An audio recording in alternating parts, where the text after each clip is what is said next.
Hello students, ਸਤਿ ਸ਼੍ਰੀ ਅਕਾਲ। Punjab exam ਅੱਡਾ 'ਤੇ ਤੁਹਾਡਾ ਸਵਾਗਤ ਹੈ। ਅੱਜ ਆਪਾਂ ਸ਼ੁਰੂ ਕਰਨ ਜਾ ਰਹੇ ਹਾਂ ਐਵੀਡੈਂਸ ਐਕਟ। ਅਤੇ ਐਵੀਡੈਂਸ ਐਕਟ ਦੀ ਗੱਲ ਕਰੀਏ ਤਾਂ ਐਵੀਡੈਂਸ ਦਾ ਲਿਟਰਲ ਜੋ ਮੀਨਿੰਗ ਹੈ ਉਸਦਾ ਹੁੰਦਾ ਮਤਲਬ ਕਲੀਅਰ। ਐਵੀਡੈਂਸ ਐਕਟ ਦੀ ਇੰਟਰੋਡਕਸ਼ਨ ਆਪਾਂ ਸਟਾਰਟ ਕਰਾਂਗੇ। ਅਤੇ ਐਵੀਡੈਂਸ ਐਕਟ ਜਿਹੜਾ ਹੈ ਉਹ ਸਰ ਜੇਮਸ ਐਫ ਸਟੈਫਨ ਵੱਲੋਂ ਡਰਾਫਟ ਕੀਤਾ ਗਿਆ ਸੀ। ਅਤੇ ਇਸ ਦੀ ਐਨਫੋਰਸਮੈਂਟ ਡੇਟ ਹੈਗੀ ਹੈ 1 ਸੈਪਟੈਂਬਰ 1872।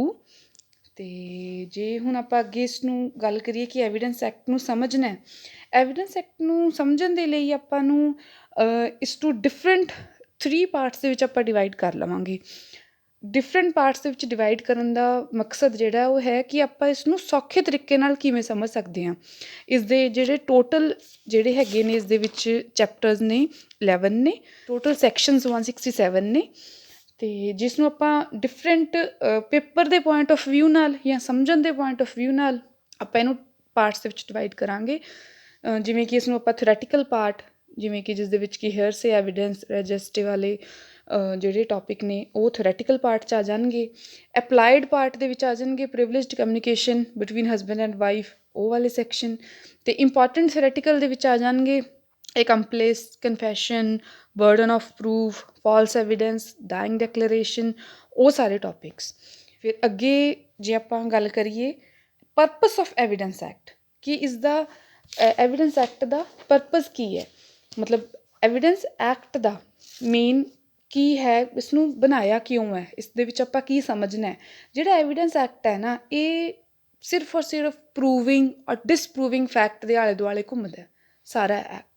ਮਤਲਬ ਜੋ ਇਸ ਦਾ ਪਰਪਸ ਹੈ ਉਹ ਹੈਗਾ ਕਿਸੇ ਵੀ ਫੈਕਟ ਨੂੰ ਜਾਂ ਤਾਂ ਪ੍ਰੂਵ ਕਰਨਾ ਜਾਂ ਡਿਸਪਰੂਵ ਕਰਨਾ।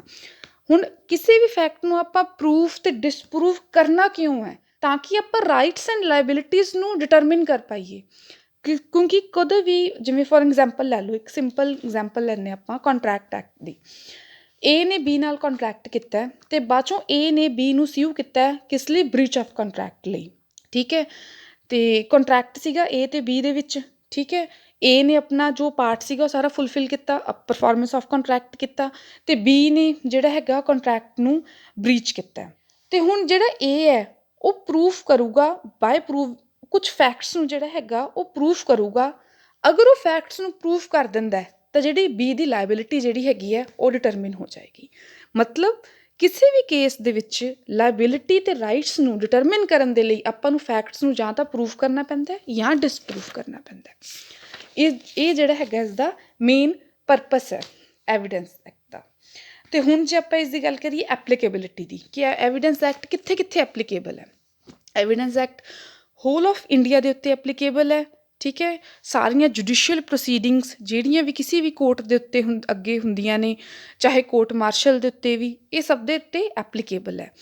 ਈਵਨ ਕਿ ਕੁਆਸੀ ਜੁਡੀਸ਼ੀਅਲ ਬੋਡੀਜ਼ ਦੇ ਉੱਤੇ ਵੀ ਐਪਲੀਕੇਬਲ ਹੈ, ਲਾਈਕ ਟ੍ਰਿਬਿਊਨਲ।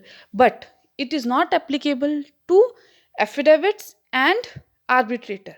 ਆਰਬਿਟਰੇਟਰ ਦੇ ਅੱਗੇ ਜਿੰਨੀਆਂ ਵੀ ਪ੍ਰੋਸੀਡਿੰਗਸ ਹੁੰਦੀਆਂ ਨੇ ਉੱਥੇ ਐਵੀਡੈਂਸ ਐਕਟ ਜਿਹੜਾ ਹੈਗਾ ਉਹ ਐਪਲੀਕੇਬਲ ਨਹੀਂ ਹੈ। ਅਤੇ ਐਫੀਡੇਵਿਟਸ ਦੇ ਉੱਤੇ ਵੀ ਨਹੀਂ ਹੈ। ਐਫੀਡੇਵਿਟਸ ਦੇ ਉੱਤੇ ਜਿਹੜਾ ਆਰਡਰ 19 ਆਫ CPC ਹੈ ਜਾਂ ਆਰਡਰ 18 ਰੂਲ 4 CPC ਦਾ, ਸੈਕਸ਼ਨ 30 CPC ਦਾ, ਉਹ ਐਪਲੀਕੇਬਲ ਹੋਊਗਾ, ਨਾ ਕਿ ਐਵੀਡੈਂਸ ਐਕਟ ਐਪਲੀਕੇਬਲ ਹੋਊਗਾ।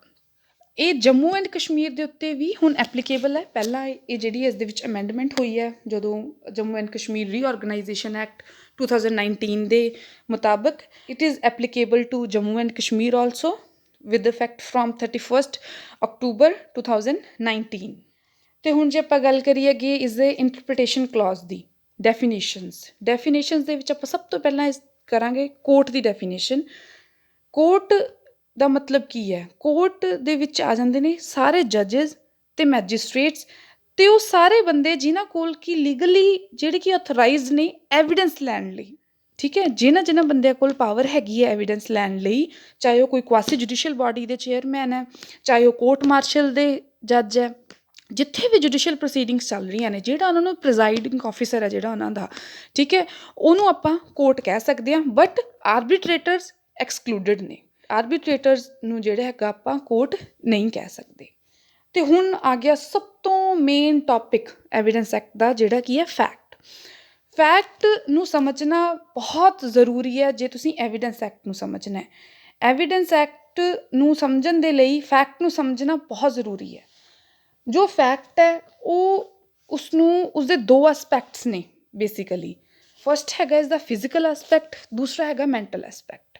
ਫਿਜ਼ੀਕਲ ਐਸਪੈਕਟ ਦੇ ਵਿੱਚ ਆ ਜਾਂਦਾ ਹੈ ਉਹ ਚੀਜ਼ਾਂ ਜਿਹੜੀਆਂ ਕਿ ਪਰਸੀਵਡ ਬਾਈ ਯੋਰ ਸੈਂਸਿਸ ਹੈ, ਜਿਵੇਂ ਕਿ ਜਿਸ ਚੀਜ਼ ਨੂੰ ਤੁਸੀਂ ਸੁਣ ਸਕਦੇ ਹੋ, ਟੱਚ ਕਰ ਸਕਦੇ ਹੋ, ਸਮੈਲ ਕਰ ਸਕਦੇ ਹੋ, ਟੇਸਟ ਕਰ ਸਕਦੇ ਹੋ, ਉਹ ਸਾਰੇ ਫਿਜ਼ੀਕਲ ਐਸਪੈਕਟ ਨੇ ਫੈਕਟ ਦੇ। ਅਤੇ ਮੈਂਟਲ ਐਸਪੈਕਟ ਜਿਹੜੇ ਹੈਗੇ ਨੇ ਉਹ ਹੈਗੇ ਨੇ ਜਿਹੜੇ ਕਿ ਡਾਇਰੈਕਟਲੀ ਤੁਸੀਂ ਸੈਂਸ ਨਹੀਂ ਕਰ ਸਕਦੇ ਹੈਗੇ। ਜਿਵੇਂ ਕਿ ਅੱਗੇ ਜਿਹੜਾ ਮੈਂਟਲ ਐਸਪੈਕਟ ਹੈ ਇਹਦਾ, ਉਹ ਆਪਾਂ ਸਿਰਫ ਇੱਥੇ ਕਹਿ ਕੇ ਖ਼ਤਮ ਨਹੀਂ ਕਰਾਂਗੇ ਕਿ directly which is not perceivable by senses directly. ਇਹ ਅੱਗੇ 2 ਪਾਰਟਸ ਦੇ ਵਿੱਚ ਡਿਵਾਈਡਡ ਹੈ। ਲਾਈਕ ਕੌਨਸ਼ੀਅਸ ਮਾਈਂਡ ਦੇ ਵਿੱਚ ਵੀ ਹੋ ਸਕਦਾ, ਸਬ ਕੌਨਸ਼ੀਅਸ ਮਾਈਂਡ ਵੀ ਹੋ ਸਕਦਾ। ਜਿਹੜੇ ਕਿ ਫੈਕਟਸ ਜਿਹੜੇ ਹੈਗੇ ਨੇ ਉਸ ਤੁਹਾਡੇ ਸਬ ਕੌਨਸ਼ੀਅਸ ਮਾਈਂਡ ਦੇ ਵਿੱਚ ਹੈਗੇ ਨੇ, ਉਹਨੂੰ ਵੀ ਤੁਸੀਂ ਮੈਂਟਲ ਐਸਪੈਕਟ ਜਿਹੜਾ ਹੈਗਾ ਉਹ ਫੈਕਟ ਦੇ ਵਿੱਚ ਆ ਸਕਦਾ ਹੈ। ਇਸ ਦੀ ਇੱਕ ਸਿੰਪਲ ਜਿਹੀ ਐਗਜ਼ਾਮਪਲ ਦੇ ਕੇ ਤੁਹਾਨੂੰ ਸਮਝਾਉਂਦੀ ਹਾਂ। ਜਿਵੇਂ ਕਿ ਤੁਹਾਡੇ ਚਾਈਲਡਹੁੱਡ ਦੇ ਵਿੱਚ ਅਗਰ ਤੁਹਾਨੂੰ ਕਿਸੇ ਟੀਚਰ ਨੇ ਡਾਂਟਿਆ ਸੀ ਜਾਂ ਫਿਰ you are beaten by your teacher in your childhood, ਤਾਂ ਉਹ ਜਿਹੜਾ ਫੈਕਟ ਹੈ ਉਹ ਤੁਹਾਡੇ ਸਬ ਕੌਨਸ਼ੀਅਸ ਮਾਈਂਡ ਦੇ ਵਿੱਚ ਕਿਤੇ ਨਾ ਕਿਤੇ ਬੈਠਿਆ ਹੋਇਆ। ਉਹ ਤੁਹਾਨੂੰ ਜਦੋਂ ਤੁਸੀਂ ਕਿਸੇ ਹੋਰ ਬੱਚੇ ਨੂੰ ਮਾਰ ਪੈਂਦੇ ਹੋਏ ਦੇਖ ਰਹੇ ਹੋ ਟੀਚਰ ਤੋਂ, ਤੁਹਾਡੇ ਸਬ ਕੌਨਸ਼ੀਅਸ ਮਾਈਂਡ ਦੇ ਵਿੱਚ ਤੁਹਾਨੂੰ ਯਾਦ ਆ ਰਿਹਾ ਉਹ ਚੀਜ਼ ਬੈਠੀ ਹੋਈ ਹੈ। ਉਹ ਜਿਹੜਾ ਹੈਗਾ ਉਹ ਫੈਕਟ ਕਿ ਤੁਹਾਨੂੰ ਆਪਣਾ ਚਾਈਲਡਹੁੱਡ ਯਾਦ ਆ ਰਿਹਾ ਦੂਸਰੇ ਦਾ ਚਾਈਲਡਹੁੱਡ ਦੇਖ ਕੇ, that is mental aspect of fact. ਉਹ ਮੈਂਟਲ ਫੈਕਟ ਹੈ। ਅਤੇ ਜੇ ਆਪਾਂ ਗੱਲ ਕਰੀਏ ਅੱਗੇ ਫੈਕਟ ਦੀ, ਤਾਂ ਫੈਕਟ ਜਿਹੜਾ ਹੈਗਾ ਉਹ ਲੌਜੀਕਲ ਵੀ ਹੋ ਸਕਦਾ ਅਤੇ ਲੀਗਲ ਵੀ ਹੋ ਸਕਦਾ। ਜਿਹੜਾ ਆਪਣਾ ਐਵੀਡੈਂਸ ਐਕਟ ਹੈ, ਜੇ ਆਪਾਂ ਇਸ 'ਚ ਡੈਫੀਨੇਸ਼ਨ 'ਤੇ ਜਾਈਏ ਤਾਂ ਇਹ ਡੈਫੀਨੇਸ਼ਨ ਦੇ ਵਿੱਚ ਸਿਰਫ ਲੀਗਲ ਜਿਹੜਾ ਫੈਕਟ ਹੈ ਉਹ ਐਕਸਪਲੇਨਡ ਹੈ। ਲੀਗਲ ਫੈਕਟ ਐਕਸਪਲੇਨਡ ਹੈ, ਲੌਜੀਕਲ ਫੈਕਟ ਜਿਹੜਾ ਹੈਗਾ ਉਹ ਨਹੀਂ ਐਕਸਪਲੇਨਡ ਹੈਗਾ। ਅਤੇ ਲੀਗਲ ਫੈਕਟ ਦੇਖੀਏ ਤਾਂ ਇਸ ਦੀ ਡੈਫੀਨੇਸ਼ਨ ਦੇ ਮੁਤਾਬਿਕ ਉਹ ਕੋਈ ਵੀ ਚੀਜ਼, ਐਵਰੀਥਿੰਗ, ਐਨੀਥਿੰਗ, ਕੋਈ ਵੀ ਸਟੇਟ ਆਫ ਥਿੰਗ, ਜਿਵੇਂ ਕਿ ਨਵੀਂ ਹੈ, ਪੁਰਾਣੀ ਹੈ, ਕੋਈ ਵੀ ਸਟੇਟ ਆਫ ਥਿੰਗ, ਕੋਈ ਵੀ ਰਿਲੇਸ਼ਨ ਜਿਹੜਾ ਹੈਗਾ ਫੈਕਟਸ ਦੇ ਵਿੱਚ, ਜਿਹੜਾ ਕਿ ਸੈਂਸਿਸ ਦੇ ਦੁਆਰਾ ਤੁਸੀਂ ਪਰਸੀਵ ਕਰ ਸਕਦੇ ਹੋ। ਅਤੇ ਜਾਂ ਫਿਰ ਕੋਈ ਵੀ ਜਿਹੜੀ ਉਹ ਮੈਂਟਲ ਕੰਡੀਸ਼ਨ ਦੇ ਵਿੱਚ ਇੰਟੈਂਸ਼ਨ ਵੀ ਆਉਂਦੀ ਹੈ। ਇੰਟੈਂਸ਼ਨ ਮੈਲਾਫਾਈਡ ਵੀ ਹੋ ਸਕਦੀ ਹੈ, ਬੋਨਾਫਾਈਡ ਵੀ ਹੋ ਸਕਦੀ ਹੈ। ਉਹ ਜਿਹੜੇ ਮਤਲਬ ਸਾਈਕੋਲੋਜੀਕਲ ਜਿਹੜਾ ਫੈਕਟ ਹੈ ਉਹ ਜਿਹੜਾ ਹੈਗਾ ਉਹ ਇਸ ਦੀ ਲੀਗਲ ਫੈਕਟ ਦੀ ਡੈਫੀਨੇਸ਼ਨ ਦੇ ਵਿੱਚ ਜਿਹੜਾ ਉਹ ਆ ਜਾਂਦਾ ਹੈ। ਅਤੇ ਜੇ ਹੁਣ ਆਪਾਂ ਅੱਗੇ ਗੱਲ ਕਰੀਏ ਕਿ ਜਿਹੜਾ ਫੈਕਟ ਹੈ ਉਹ ਕਲਾਸੀਫਾਈ ਕੀਤਾ ਗਿਆ ਹੈ 2 ਪਾਰਟਸ ਦੇ ਵਿੱਚ, ਠੀਕ ਹੈ। ਇਹਨੂੰ ਆਪਾਂ ਪ੍ਰਿੰਸੀਪਲ ਫੈਕਟ ਵੀ ਕਹਿ ਸਕਦੇ ਹਾਂ, ਠੀਕ ਹੈ। ਪ੍ਰਿੰਸੀਪਲ ਫੈਕਟ ਦੇ ਵਿੱਚ ਆ ਜਾਂਦਾ ਫੈਕਟ ਇਨ ਇਸ਼ੂ, ਠੀਕ ਹੈ। ਬੇਸਿਕਲੀ ਇਹ 2 ਪਾਰਟਸ ਦੇ ਵਿੱਚ ਡਿਵਾਈਡਡ ਹੈ। 2 ਪਾਰਟਸ ਦੇ ਵਿੱਚ ਆਪਾਂ ਇਸ ਦੀ ਕਲਾਸੀਫਿਕੇਸ਼ਨ ਕਰ ਸਕਦੇ ਹਾਂ ਫੈਕਟਸ ਦੀ, ਠੀਕ ਹੈ। ਇੱਕ ਹੋ ਗਿਆ ਫੈਕਟਮ ਪ੍ਰੋਬੈਂਡਮ, ਇੱਕ ਹੋ ਗਿਆ ਫੈਕਟਾ ਪ੍ਰੋਬੈਂਸ਼ੀਆ। ਫੈਕਟਮ ਪ੍ਰੋਬੈਂਡਮ ਮੀਨਸ ਫੈਕਟਸ ਇਨ ਇਸ਼ੂ, ਫੈਕਟਾ ਪ੍ਰੋਬੈਂਸ਼ੀਆ ਮੀਨਸ ਰੈਲੇਵੈਂਟ ਫੈਕਟਸ, ਠੀਕ ਹੈ। ਹੁਣ ਇਸਨੂੰ ਅਗਰ ਆਪਾਂ ਸਮਝਣਾ ਹੋਏ ਕਿ ਫੈਕਟਸ ਇਨ ਇਸ਼ੂ ਕੀ ਹੈ ਅਤੇ ਰੈਲੀਵੈਂਸੀ ਆਫ ਫੈਕਟਸ ਕੀ ਹੈ। ਫੈਕਟਸ ਇਨ ਇਸ਼ੂ ਜਿਹੜਾ ਹੈਗਾ ਉਹ ਹੈਗਾ ਕੋਈ ਵੀ ਸਰਟਨ ਫੈਕਟਸ ਨੇ, ਠੀਕ ਹੈ, ਉਹਨੂੰ ਪ੍ਰੂਫ ਕਰਨਾ ਤੁਸੀਂ ਨੇ। ਮਤਲਬ ਜਿਹੜੇ ਕਿ ਦੇਖੋ ਕੋਈ ਵੀ ਜਿਹੜਾ ਹੈਗਾ ਕੋਈ ਵੀ ਮੈਟਰ ਹੈ, ਚਾਹੇ ਸਿਵਲ ਹੈ ਚਾਹੇ ਕ੍ਰਿਮੀਨਲ ਹੈ, ਠੀਕ ਹੈ। ਇੱਕ ਪਰਟੀਕੂਲਰ ਜਿਹੜਾ ਰਾਈਟ ਆ ਅਗਰ ਕਿਸੇ ਪਾਰਟੀ ਦਾ ਵਾਇਲੇਟ ਹੁੰਦਾ, ਠੀਕ ਹੈ, ਤਾਂ ਜਿਹੜਾ ਹੈਗਾ ਡਿਸਪਿਊਟ ਅਰਾਈਜ਼ ਹੁੰਦਾ, ਠੀਕ ਹੈ। ਤਾਂ ਉਹ ਪਾਰਟੀ ਨੂੰ ਜਿਹੜਾ ਰਿਡਰੈਸਲ ਫਾਰਮ ਹੈ, ਰਿਡਰੈਸਲ ਕਿੱਥੇ ਦਿੱਤਾ ਕਿ ਸਬਸਟੈਂਟਿਵ ਲਾਅ ਦੇ ਵਿੱਚ ਦਿੱਤਾ ਗਿਆ। ਸਬਸਟੈਂਟਿਵ ਲਾਅ ਦੇ ਵਿੱਚ ਜਿਹੜਾ ਹੈਗਾ ਪਾਰਟੀਜ਼ ਦੀਆਂ ਰਾਈਟਸ ਐਂਡ ਲਾਇਬਿਲਿਟੀਜ਼ ਨੇ ਜਿਹੜੀਆਂ ਉਹ ਮੈਂਸ਼ਨ ਕੀਤੀਆਂ ਗਈਆਂ ਨੇ। ਜਦੋਂ ਤੁਸੀਂ ਸਬਸਟੈਂਟਿਵ ਲਾਅ ਦੇ ਵਿੱਚ ਰਾਈਟਸ ਐਂਡ ਲਾਇਬਿਲਿਟੀਜ਼